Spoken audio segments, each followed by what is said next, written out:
Final Word Daily, brought to you by Ambassador Cruise Line, and what a day we have had today. We've had a thriller between Australia and India. We've had less of a thriller, but a very important match between England and Scotland. It's been a good day. We've had the good day we've been craving, we've been wanting, we've been desiring, and Daniel Norcross is going to tell you all about it in 30 seconds. India against Australia was the game this tournament has been crying out for. India showed that Australia are vulnerable. They took them all the way. They played with intent from beginning to end. They could have won it, you know. They possibly should have won it. Yeah. I don't know. Maybe heroics from the skipper Harmanpreet Kaur, nearly getting them over the line, and then a brain fade at the back end. Bizarre. And end up losing by 9 runs. It's nothing in the greater scheme of things. It's tiny. It's nothing. But it almost certainly means that India will be going home. In the other game, England won by 10 wickets with 10 overs to spare. We'll tell you about that a little bit at the end. Scores on the doors, Australia got 151, which in the context of this competition seems enormous, but the outfield at Sharjah is so much quicker today. I think yesterday or the day before, that those scores, we are expecting them to creep up. I'm going to start with a little sample of potential negativity, just to put it to one side. No, but it's about overall positivity. Seeing that today, we have often come onto this show and gone like, yeah, like it was a tough day, but it was fun and it was exciting cricket, blah, blah, blah. Seeing that today contextualised the rest of the competition, went, oh no, that's what fun is like. Yes. That's brilliant. That is two excellent teams going at each other in front of a packed house. There was an atmosphere, high quality cricket being played, and you're like, you know what, this is amazing. I'm so lucky to be here. This is so much fun, so exciting. It's slightly caveats the other days where I went, those are actually a bit shit. But this was great. This was amazing. Australia 150, India 140, and they're always behind in the chase. They're never favourites. But only just. I mean, they were actually ahead of where Australia were by a couple of runs at the halfway stage, but you knew that Australia went really hard at the back end.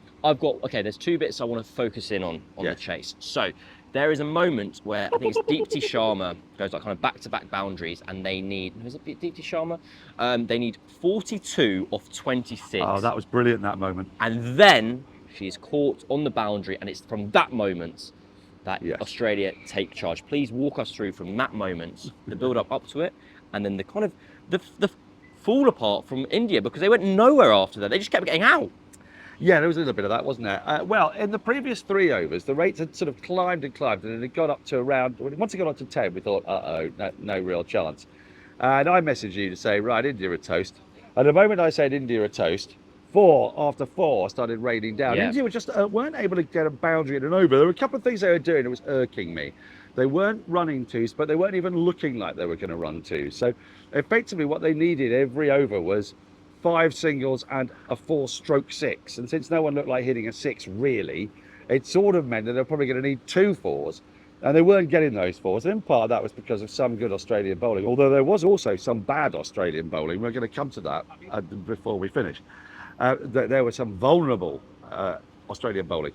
Then finally the ball was coming out of the screws, and you thought, oh my God, they're going to do this. And then Harmanpreet came to the party, and even though Dipti got out, she got a little bit of help from Pooja Vastrika. Yep. There were some streaky 4s, there were ones that just evaded fielders, but you know, that was the point when women's cricket comes into its own. When you only allow 4 fielders back, you've got to have 5 inside.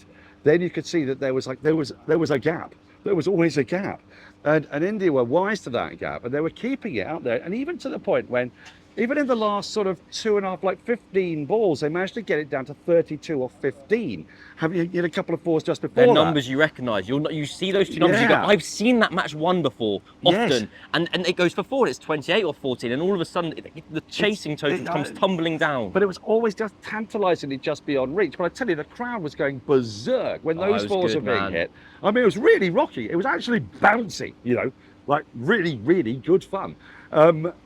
And then suddenly at the back end, Harmanpreet forgot that she had to be the person on strike, basically. Yeah. She had to be. And she lost strike, and she never really got it back. They took a signal at the wrong time. There was a free hit, effectively, at the back end of the anti-penultimate over. And the free hit meant that if she hit it and it went to the boundary, fine. If she got out, fine. If it went to the field on the boundary, don't run. And instead they went, run. And then that fucked up that ball, that messed up that ball. That was 1 run, boom. Then there was I think there was a dot, and then there was a wicket, and suddenly those resources had completely vanished, and suddenly they needed 2.5, and I got up to 3 runs a ball, and it was just, I mean, this is what T20 cricket does, isn't it? Just these tiny little margins. That's all it takes to change the dynamic in a match. But it was so thrilling. Harmanpreet nearly getting her side over the line. It would have been redemption for that slow chase against Pakistan, but it's not to be. And now they require a miracle. They basically require Pakistan to win, but not by too much, against New Zealand tomorrow. Okay. Let's get into the permutations a little bit further down the line. We'll couple that up with the England permutations, which are also unusual. Well, they're easy, those ones. But they're unusual but easy. Yeah. That can exist. Yeah. You've mentioned that like Harmanpreet heroics a couple of times now. Really? Was that your takeaway? I was sat there going at the back end. She was on like 35 or 38. I'm like, get there. We need more runs. Well, yes, I think that is a fair point. And she was relying a lot on Dipti. Dipti was kind of I suppose, the more aggressive partner in all of that. But, Dipti was allowed to go, wasn't she? And the idea of Harmanpreet was that you kept Harmanpreet's resources up your sleeve. And then when she did have to go, she did suddenly hit a bunch of fours. Like, she worked out, right, now it's down to me. Yeah. What was baffling was, and having worked out it was down to her, she then sort of momentarily, or that's not really the right word, but she suddenly forgot that it was still time for her. And that meant really don't let anybody else on strike. And that went all the way through to the last over, when there was a moment when, they needed something like 13 off 3. I mean, it was even different from that. Are we talking about the stumping at the end? Yeah, but there was a 13 off 3 and she took the run. Well, no, don't take the run, because you're the only person who can hit a 6. So don't leave some poor hapless Sri Lanka Patil to come in and hit 2 6s off the last 2 balls. You've got to do that yourself, I'm afraid. So it was like those sort of little brain fades that messed with it. But I mean, she played some lovely shots, and that partnership with Dipti I thought was a very good one, because it did keep India in charge. I know what you mean. You say, come on, go harder. I'm not sure that she wasn't really going harder, but Australia's bowling is very good. Yeah. Some of them actually wilted a bit under pressure. Darcy Brown, I think, is going to be a big problem. She bowled 1 over in the first game she played, then she was left out, and she's come back into the side, and they didn't want to bowl her again. She bowled the 1 over, no good. There was a moment when Ash Gardner just lost it. Her variation, which is sort of, well, she has multiple variations, but she then was just pinging it in. You thought, no, don't bowl fast at this point. She bowled a bouncer that was whacked away for 4. Yeah. Like, no, that's not the right ball at that point. And so I think she came a bit unstuck. And even Sophie Molyneux, when she was put under pressure, just started to miss it a little bit at the back end. The one person who remained unbelievably cool throughout was Megan Shute. And probably, I would say, the over that won that game for Australia, my goodness, yeah, was the over that went for 1 run. It had a run out in it, had a run out, and it had 4 dots in it. The last ball produced a single. Was it a leg bye or a single? No, I think there was a little bit of bat on it, so it wasn't a maiden. And that over goes for 1 run, and that was like the 16th over of the innings. So when you lose by 9 runs, that's where you win. And that, to circle back, that was the over that followed Deepti Sharma being caught on the boundary when it was 42 off 26, and then it became 42 off 24, and then there was the Megan Shute over. Your kind of retelling of that story is just reminded me of so many kind of like hot spots of the match. Oh, and it was a hot spot match. Sophie Molyneux in particular, she was 1 for 6 off 2 overs, and then she kind of came back, and at the end, and that was when you texted me being like, right, this is done, like Molyneux's ball back in hand, and then all of a sudden the ball it's just disappearing into different areas. I think India play with a curse. Oh, basically. That's a big call. They play with I call it the fear of India, where you see people's eyes when they're playing, and it's just so much more. They have so much more weight and expectation. Well, you've got an entire crowd, which is genuinely entirely remarkable, Indian, with the exception of some Australian there friends was and family. a genuinely wonderful moment at the end where like Aussies are going to win, and the poor like PA commentator goes like, Aussie, silence. Absolutely nothing. You kind of hear the smile in her voice being like, yeah, okay. But right, okay. Explain us the deal now. So India have played for 1-2, lost 2. What is the scenario for them to still make it into the semi-finals? Because of course, if New Zealand beat Pakistan tomorrow, that's done and dusted. There's no permutations to go through. But what if they don't? Well, so they've only lost by 9 runs, so it's not a bad loss. And they started with a better net run rate than New Zealand. Yeah. So if New Zealand lose to Pakistan, you might get run over and just go over it. Oh, there's a car. Yes, there is. So if New Zealand lose to Pakistan, then New Zealand almost certainly can't get through. I think even if they were to lose by 1 run, they couldn't get through because India would have a better net run rate. Then the problem for India would be by how much do Pakistan beat New Zealand? Yeah. But Pakistan are quite a long way behind. India's loss was so small today that I think Pakistan have to absolutely marmalise New Zealand, which is a scenario so extraordinarily unlikely that no, I don't see Pakistan going through. Do you know, as I said earlier, that's just woke chat. Even to think of Pakistan getting through. That's just woke. I don't understand your definition of woke. No, chat. well, my definition is that people who use the word woke like that don't understand the definition of woke, so I'm using it like they do. So it's actually a woke joke. It's a woke joke. It's a joke at the anti-woke. It's a joke at the anti-woke and delivered by the woke. By the woke, yeah.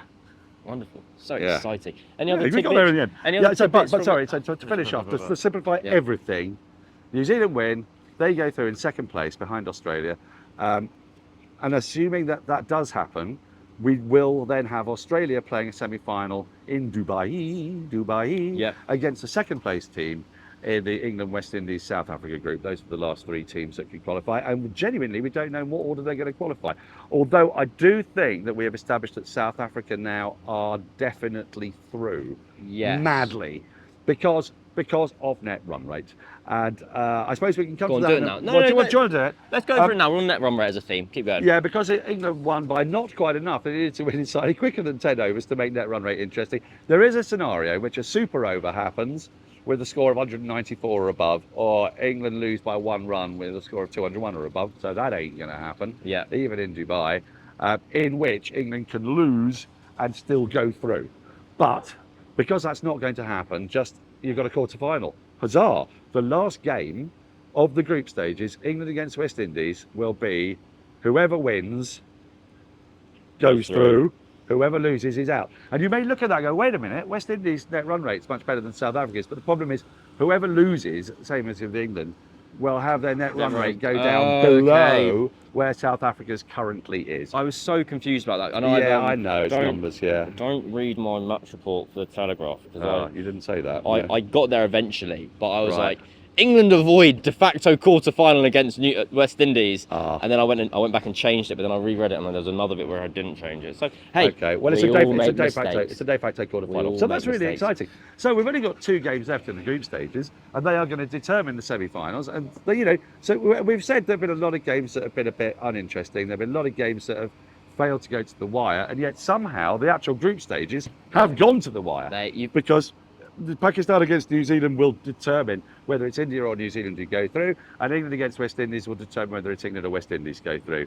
And that in turn determines where the semi-finals are, because India have a guaranteed semi-final if they get into the semi-finals in Dubai for very good reasons. It's a bigger stadium, and as we saw today in Sharjah, they could just fill it at the drop of a hat. It was sold out. It was genuinely brilliant. Excellent, and really that's not a broadcasters when people go, oh, it's sold out, and you're like, I can see the seats over there. No seats. No seats, all filled up. Seats. And it also filled up in a very entertaining way, because I think they let 1 block in at a time or something. That's right, yeah. So you're watching like the England-Scotland game, and occasionally just like a popping up of like, it kind of looks like ants coming out of like a thing or something, and they just fly out and they'll fill up the stand, and then the next block comes along, it fills up again. You go, every time a new block fills up, I was getting more and more excited, because I was like, oh my God. That is one of the scariest things I've ever seen, actually. A lorry reversing towards us. Right, what we're going to do here, we're going to go to the ad break.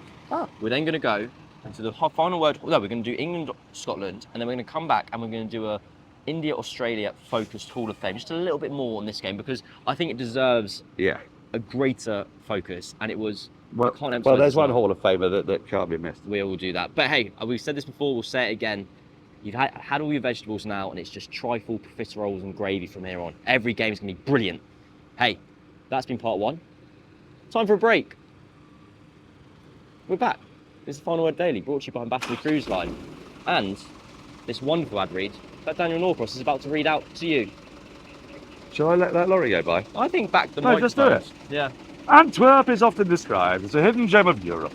The frilly Olympic flag paraded at each Olympics opening ceremony is from the 1920 Antwerp Games.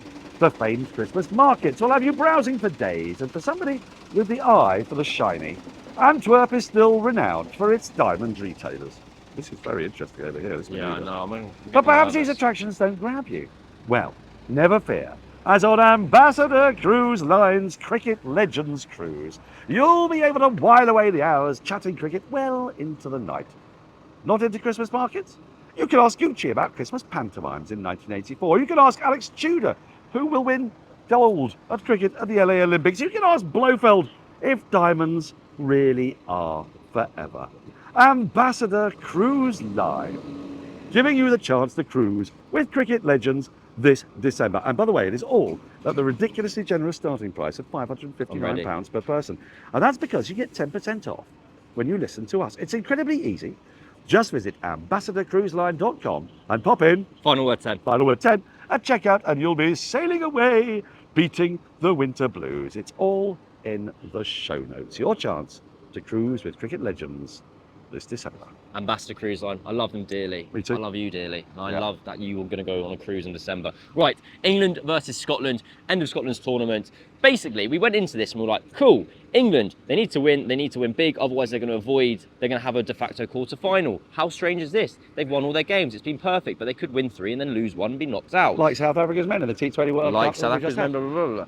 Then, Scotland, a great moment of like, I don't know, I'm so dismissive with that blah, blah, blah, blah, blah, blah. That's all right. Sorry. I don't mind. I'm used to it, buddy. A great moment. I was actually trying to gather my own thoughts. A great moment which exemplified the kind of golfing class between these two sides as it stands currently was after 10 overs of Scotland's innings, having won the toss and elected to bat. They were 50 for 1, and everyone went, I reckon Scotland will be quite pleased with this. Yeah. And you're like, yeah. you'll lose the game. That's not enough. Scotland got up to 109. It was their highest score of the competition. Catherine Bryce, very, very good cricketer. She contributed, both Bryces contributed with the bat. 60 runs between them.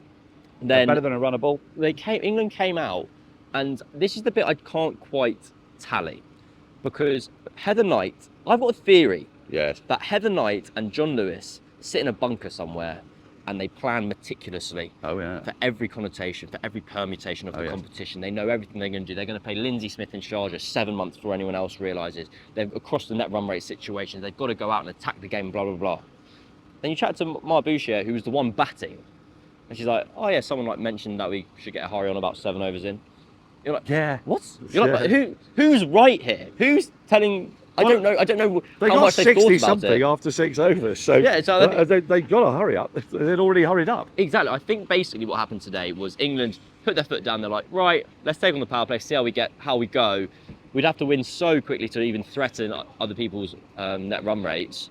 Then they realised that. Then they caught up and won as quickly as possible. So they overtook both England, South Africa and West Indies. And then they found out it didn't matter. Isn't that weird? Because if they'd lost the game, it would still be a de facto quarter-final Yeah. against the West Indies. It'd be exactly the same. I mean, It's a ghost game. It literally truth- did not matter. In truth, because the super over is in play, and that is how net run rate might matter. And do you know how that happened? Well, I'll tell you. It happened because when they needed 1 to win, Hit the 4. they hit the ball away for 4, and they nearly ran it. And I was like shouting at the back of the box, don't run, let it go for 4, because they count the extra 3 runs. Whereas if you get to the other end before the ball crosses the boundary, you only get the 1 run. And actually, those extra 3 runs are what's given us any kind of permutation at all. It's what's made your life really difficult. Yeah. Because if they'd just run the 1 run, there would have been unequivocally a de facto quarter-final. As it is, I'd have still it's written it wrong. basically 99.9% a de facto quarter-final. I mean, just a few things on that. I think the Scots were really disappointed looking at some of them at the end and seeing their families. They're a bit shell-shocked, but I don't think they need to be, you know. England were just brilliant in that partnership. They didn't bowl awfully well. Scotland gave a little bit too much width, but Maya Boucher played some sumptuous shots. Danny Wyatt-Hodge is in unbelievably good nick at the moment. Played a great innings with the bat. You're right. I mean, I made 110, and in Sharjah on other days, 110 has been enough to win games. Yeah. But it was never going to be enough against England with Scotland's bowling attack. That was the problem. And England weren't by any means impeccable with the ball. Sophie Eccleston was 2 for zip again. She is the number 1 bowler in the world. Although Megan Schutt's probably the number 1 bowler, or she was the number 1 bowler at this tournament. Yeah, she'd gone for like Yeah. 17 off her first 2 I know. overs, and I was really excited for the moment where she'd gone for more runs in this match than she did in the tournament. And blah, blah, blah. And she actually did get there in the end. She Yeah, did nice. really go for more runs in this match than the rest of the tournament. But yeah, I mean, Eccleston and the spinners were terrific. I was utterly bewildered by Lauren Bell bowling the second over, not the first over, and then bowling only 1 over in the power play because the ball was swinging a bit. You think if you're going to bring Lauren Bell in Sharjah, where it's hot, Yeah, I'd give her the first and third overs, I would have thought at least. So But she came back, she bowled well, actually, Lauren Bell. A bit unfortunate on Lindsay Smith. Just a word on Alice Capsey. She was not available today. She's been a little bit poorly. And that brought in Sophia Dunkley to come in a bat at 3, and she didn't Not get a bat because England won by 10 wickets with 10 overs to spare. It was a dominant performance. But I think Scotland, genuinely, people say this kind of thing, it sounds a bit like cliched. I think Scotland will be better for having played this tournament. They have an idea now of what tournament cricket is like. The Bryce sisters did stand up. They got, like I say, they got 60 runs between them, better than a run of ball against this England attack on a wicket that, although it's playing better and an outfield that's playing better, still not easy, you know. And if they can find a couple of other batters, I mean, there was a wonderful 6 today by Elsa Lister.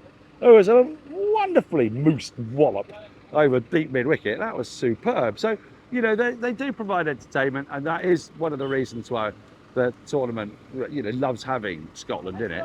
But I was going to say this at the top when you were saying today I got the understanding of why I really loved this tournament or what I could love about it. I'm afraid that the miserable fact about it is that this tournament would be better if there was a sort of qualifying tournament that was a bit shorter and then a Super Sixes. Because can you imagine if every game was between the top 3 in each of these groups? We'd have had West Indies, New Zealand and England, Australia, India, South Africa, in a way that all those games would have felt like really consequential. I know, but unfortunately, but look, it's the way of tournaments. Otherwise, it's utterly silly, isn't it? It's not a World Cup. So you just have to put up with these things rather than getting this sort of recency bias and go, oh, I thought Hypercourse made a really good point. Scotland, by the way, have got 0 T20 internationals in their calendar. And he said a marvellous tweet when he said, if only Scotland had a very near neighbour with lots of money who might be able to give them a few matches every year so that they could develop their cricket, or worse to that effect. And I thought, yeah, that is a very good point, actually. It would be nice to see Scotland playing games against England. It'd be nice to have actually a Scotland, Ireland, England Tri-Nations series. And even if England don't play we'll their send their first team, squad, yeah, I mean, you don't have to be completely patronising. You could send a mix and match squad.